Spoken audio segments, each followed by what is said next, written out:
வெண்முரசு. இந்திரநீலம் 14. பகுதி 3. வாந்தோய் வாயில் 3. வாசிப்பது சந்தீப். காலை இளமழையைக் கேட்டுதான் பாமா கண்விழித்தாள். மார்பின்மேல் கைகளை வைத்தபடி கண்மயங்கி சொல்லெழுந்து கேட்டபடி படுத்திருந்தாள். அவளுக்கென்றே பேசிக் கொண்டிருந்தது. பின் நினைவெழுந்தபோது அது மழையா என்ற ஐயம் வந்தது. மெல்லிய மரப்பட்டைகளால் ஆன அந்தப் பாடி வீட்டின்மேல் இரவெல்லாம் கடல் காற்று மையின்றே பெய்து கொண்டிருந்தது. திரும்பி சிறு சாளரத்தை நோக்கியபோது அது இளநீலத்திரை அணிந்திருந்ததைக் கண்டு வியந்து எழுந்தாள். அதனருகே தரையில் மென்னீலத் துவாலை என ஒளி விழுந்து கிடந்ததும்தான் அது வெளியே எழுந்த விடியலின் நிறமென்று உணர்ந்தாள். நெஞ்சு அதிர ஓடி சாளரத்தை அணுகி வெளியே நோக்கினாள். நினைவறிந்த நாள் முதல் அகம் கண்டு புறத்தில் உருவாக்கி மகிழ்ந்த அந்த விடியல் நீலம் அக்கடற்கரை நகரின் காலைக்கு மட்டுமே உரியதென்று அறிந்தாள். விழித்தொடு தொலைவில் அரைவரை ஏற்றப்பட்ட திரையென நின்றிருந்த கடலில் இருந்து அவ்வெளிச்சம் எழுந்து நகர்மேல் பரவிக் கொண்டிருந்தது. நிழல்களற்ற ஒளியை வாங்கி மெல்லிய பட்டு நூல்காடு என காலை மழை நின்றிருந்தது. இன்னும் எழாத கட்டடங்களின் பளிங்குகளில் வழிந்து அவற்றை உருகி நெளியச் செய்தது. கருங்கல் பாளங்களில் பாதியை நனைத்து கருக வைத்தது.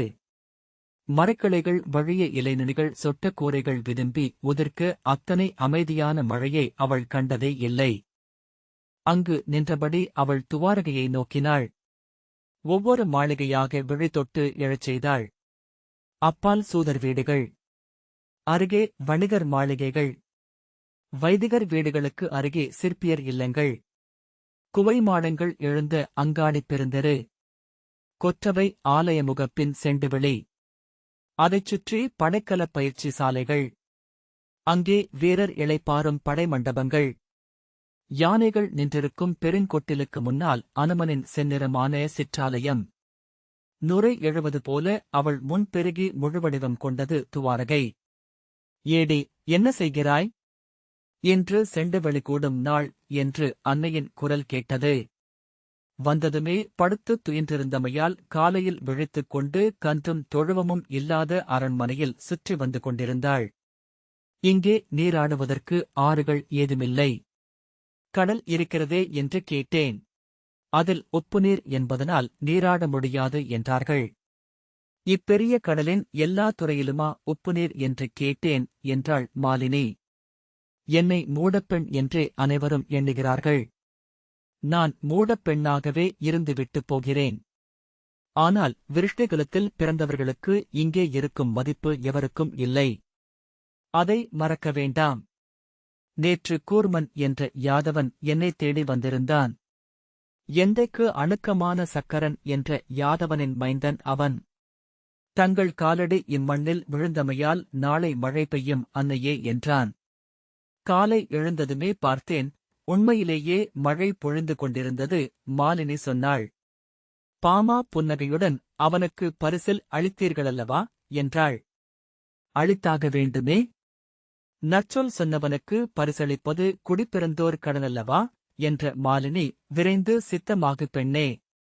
நான் குளித்துவிட்டேன் என்றாள். இங்கே குளியலறை இருக்கிறது. இளவெந்நீரை கொண்டு வந்து தருகிறார்கள். ஆயினும் என்ன, யமுனையில் நீராடாமல் நீராடியதாகவே எண்ணத் தோன்றவில்லை. மகதி வந்து அவளுக்கான நீராட்டு ஒருங்கியிருப்பதை சொன்னாள். ராகினி எங்கே என்றாள் பாமா. அவள் காலையிலேயே எழுந்து கொற்றவை ஆலயத்துக்கு சென்றாள். அங்கே கேளிமுரசு எழுந்ததுமே சென்று விட்டாள். பிரம்ம முகூர்த்தத்தில் அன்னைக்கு பலிக்கொடை என்றார்கள் என்றாள் மகதி. இங்கே கொற்றவைக்கு சுற்றும் 7 நேயரை குடியமர்த்தியிருக்கிறார்கள்.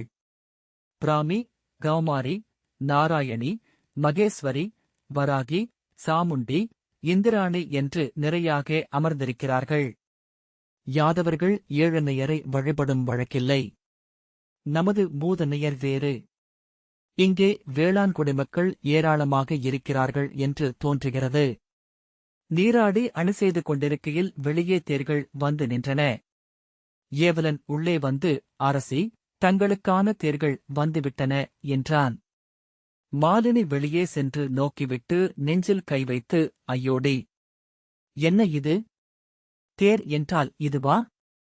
இது வெள்ளித்தேர் அல்லவா என்றாள். ஆம் அரசி. இங்கே அரசர் பொற்தேரில் வருவார் என்றான் ஏவலன். வெள்ளிமேல் எப்படி கால் வைப்பது? திருமகள் அல்லவா என்றாள் மாலினி. அரசியர் கால் வைக்கலாமென நூல் மரபுள்ளது தேவி என்றான் ஏவலன். மாலினி உள்ளே ஓடி, ஏடி, என்ன செய்கிறாய்? உன்னை கொண்டு செல்ல வெள்ளித்தேர் வந்திருக்கிறது. பனிப்பகை போல முகில் போல. எனக்கு என்ன சொல்வதென்றே தெரியவில்லையடி என்றாள். பாமா புன்னகையுடன் செல்வோம் என்று எழுந்தாள். அவர்கள் செண்டு வழியை அடைந்தபோது முன்னரே அங்கே யாதவரும் அயல் வணிகரும் கூடி நிறைந்திருந்தனர். என்னடி இது? ஒவ்வொருவரும் ஒவ்வொரு வண்ணத்தில் இருக்கிறார்கள். அவர்களெல்லாம் யார்? அனலோன் மைந்தர்களா என்ன என்றாள் மாலினி. மகதி, அவர்கள் யவனர்கள். செந்நிறக் குழலும் தோலும் நீலமணி விழிகளும் கொண்டவர்கள்.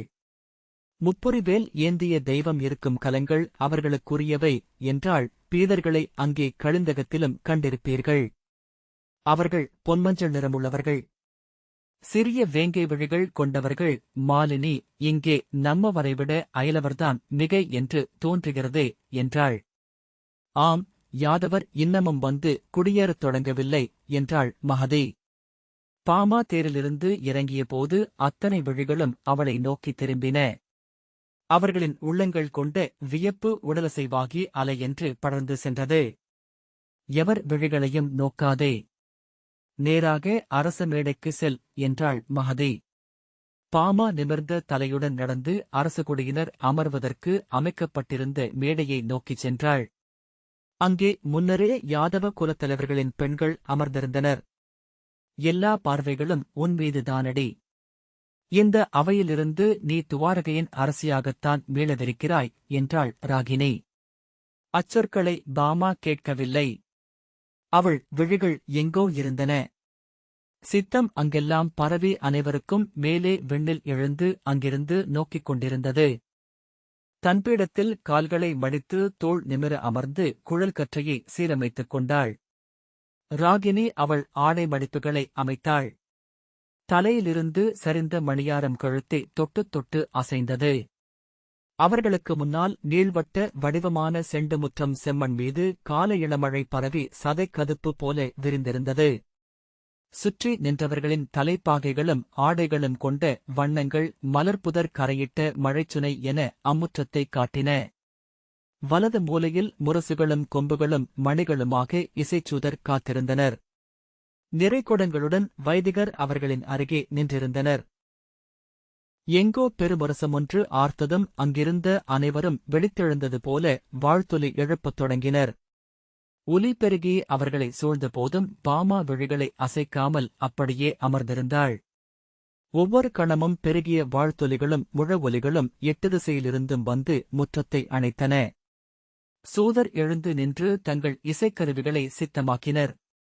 இடப்பக்க மக்கள் திரள் விலக 7 வெண்புறவிகள் குஞ்சியில் அமைந்த செங்கழியின் இரகாலான மலர் குலைய சீரடை எடுத்து வைத்து வந்தன.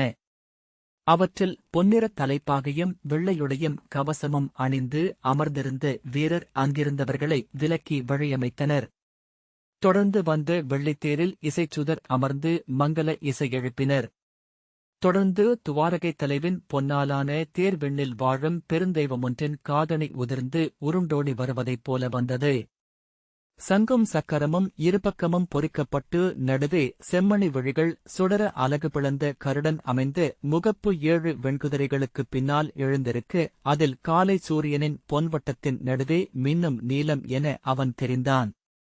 தேரின் பொன்னொளி வெண்புறவிகள் மேல் மஞ்சள் மெந்தியில் என விழுந்து அலையடித்தது. புறவிகளின் குழம்புகள் தரை அரைந்து தாளமிட்டன. அவனே தேரை ஓட்டி வந்தான்.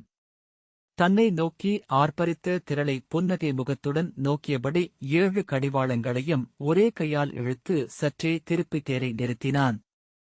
அவனை நோக்கி ததும்பிய கூட்டத்திலிருந்து ஒரு முதியவர் கைவிரித்து கூவியபடி முன்னால் ஓடினார். ஒரு கணத்தில் கூட்டத்தின் அனைத்து கட்டுப்பாடுகளும் சிதற அவனைச் சூழ்ந்து தலைகள் திரண்டு வேலியாயின.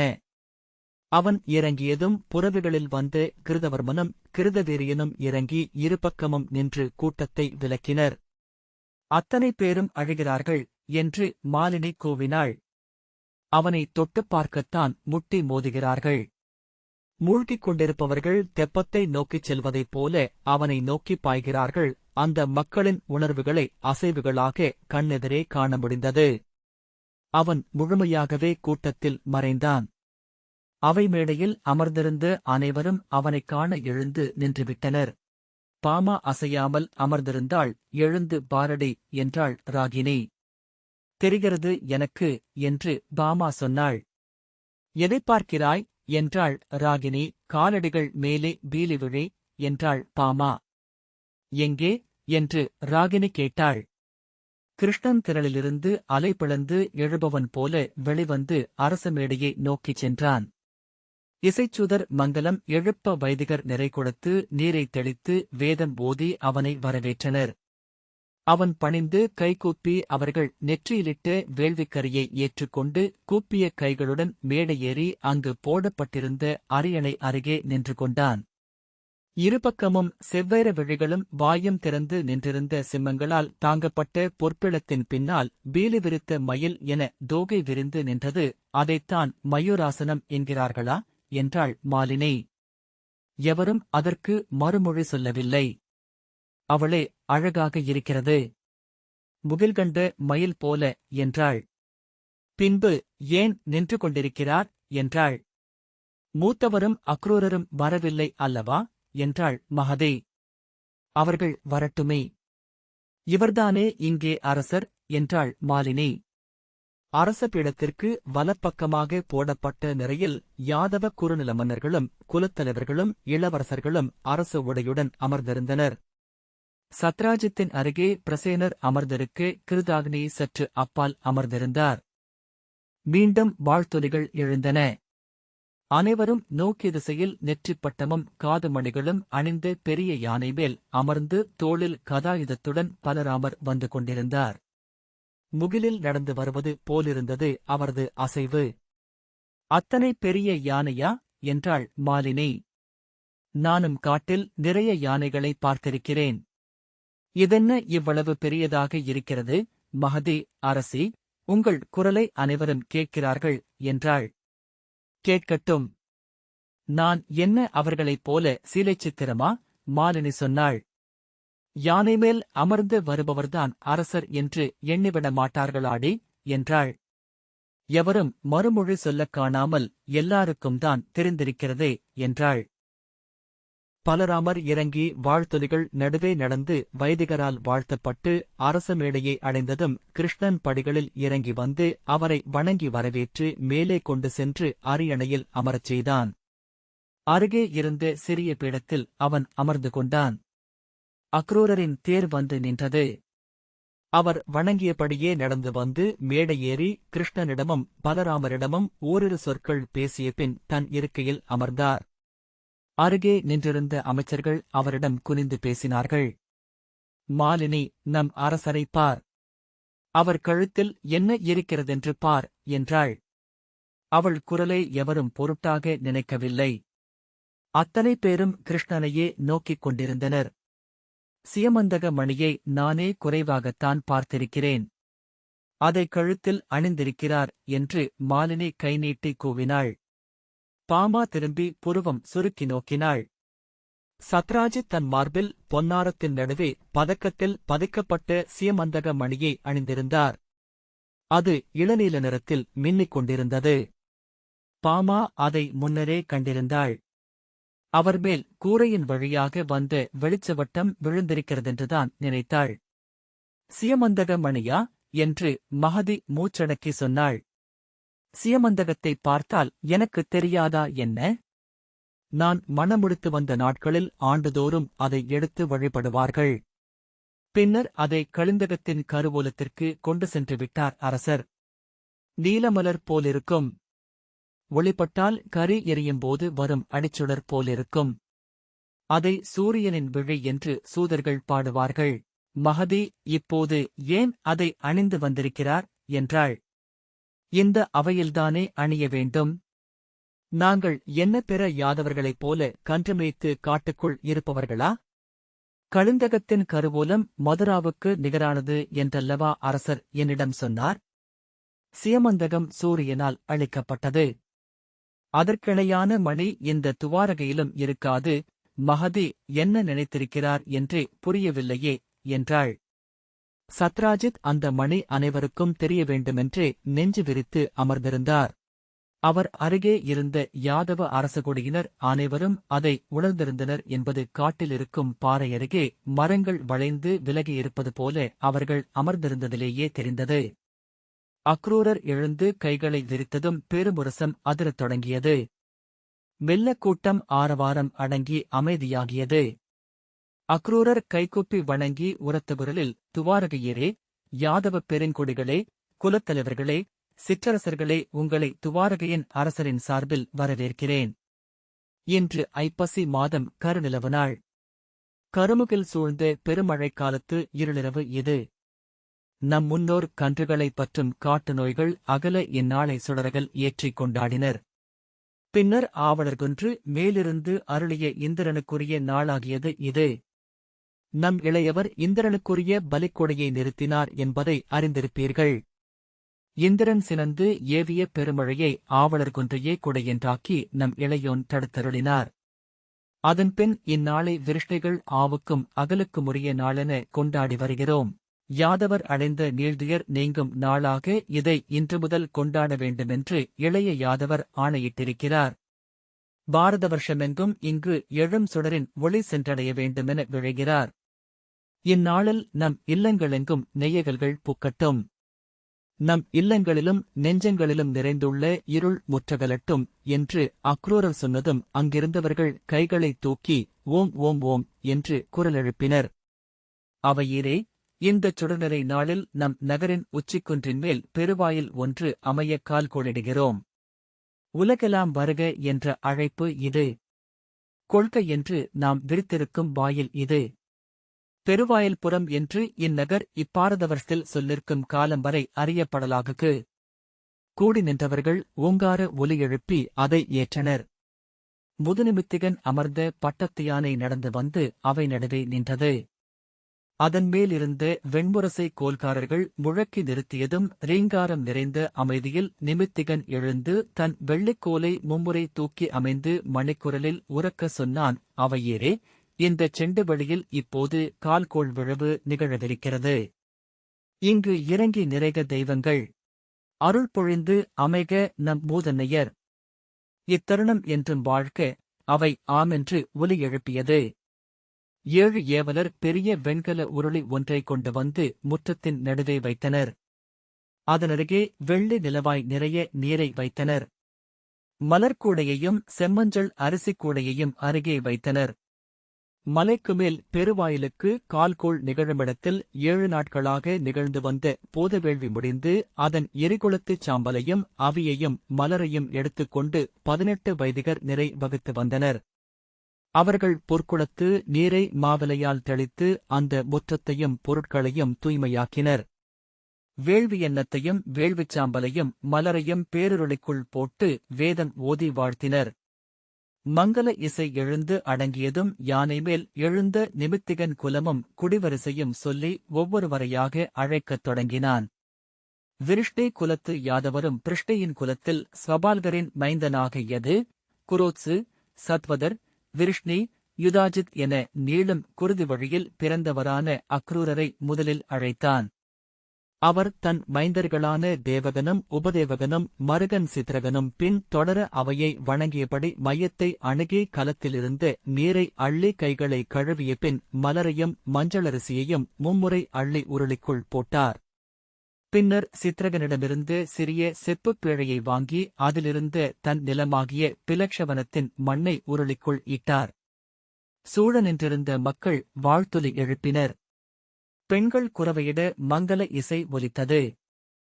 ஹேகையர்களும் சசபிந்துக்களும் சத்வதர்களும் போஜர்களும் குக்குரர்களும் விருஷ்ணிகளும் ஷைனியர்களும் அவரவர் குடிமுப்பு முறைப்படி அழைக்கப்பட அவர்கள் தங்கள் மைந்தர்களுடன் வந்து தங்கள் நிலத்தில் இருந்து எடுத்து பட்டில் புதிந்த செப்பில் கொண்டு வந்த பிடிமண்ணை உருளியில் அரிமலருடன் சேர்த்து இட்டார்கள்.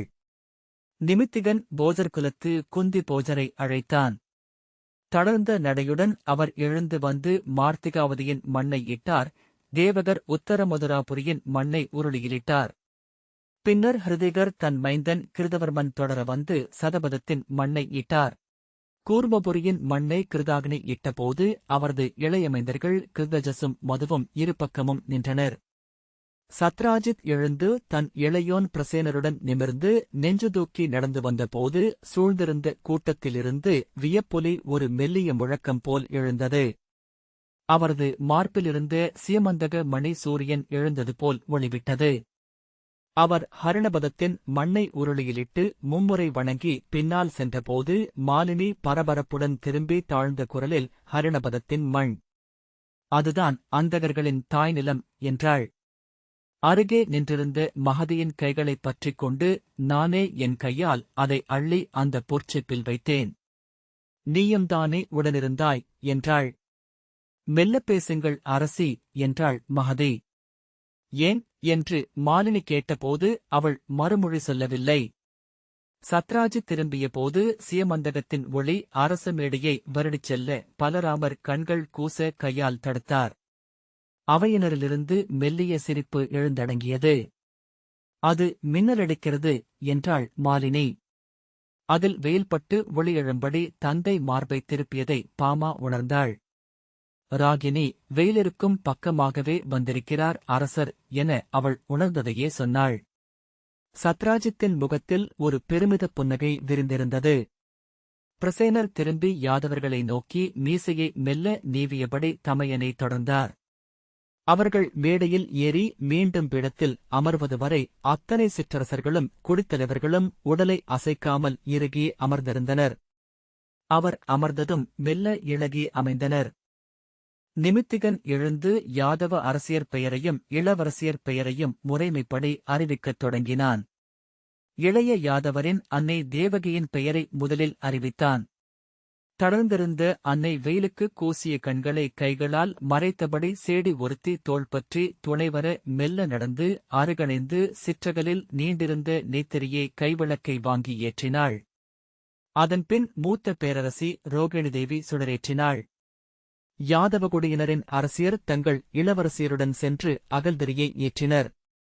கூர்மபுரியின் இளவரசியர் பெயர் அறிவிக்கப்பட்டபோது மாலினி, கருவூலத்திலிருந்த அத்தனை அணிகளையும் சூடி வந்து விட்டார்கள் போல என்றாள்.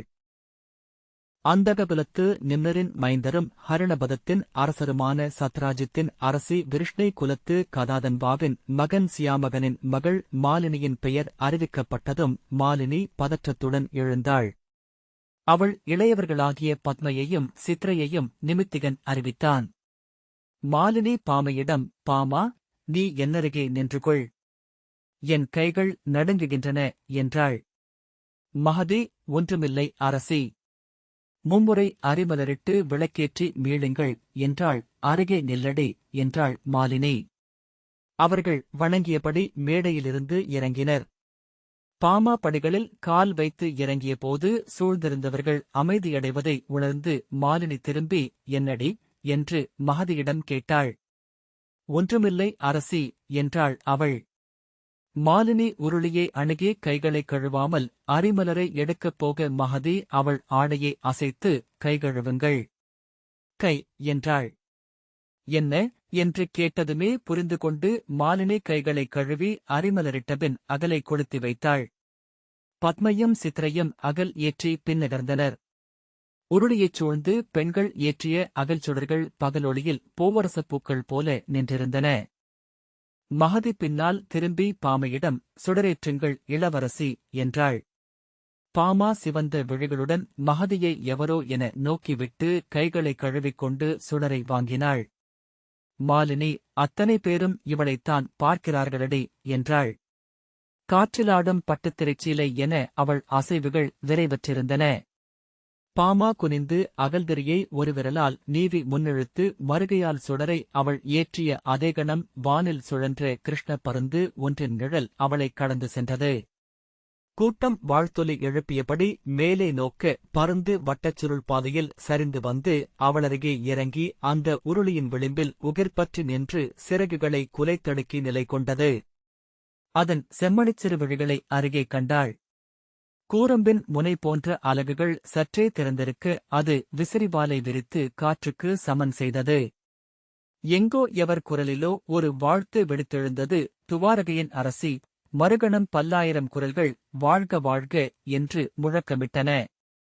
மாலினி, மூதன்னையரே என்று கூவி நெஞ்சைப் பற்றிக் கொள்ள மகதி அவள் தோளை பிடித்தாள். பத்மையும் சித்ரையும் கூட கைகூப்பினர். பாமா எவரையும் நோக்காத விழிகளுடன் என்ன நிகழ்கிறதென்றே அறியாதவள் போல திரும்பி தன் மேடை நோக்கி சென்றாள். இந்த வாசிப்பை கேட்டதற்கு நன்றி.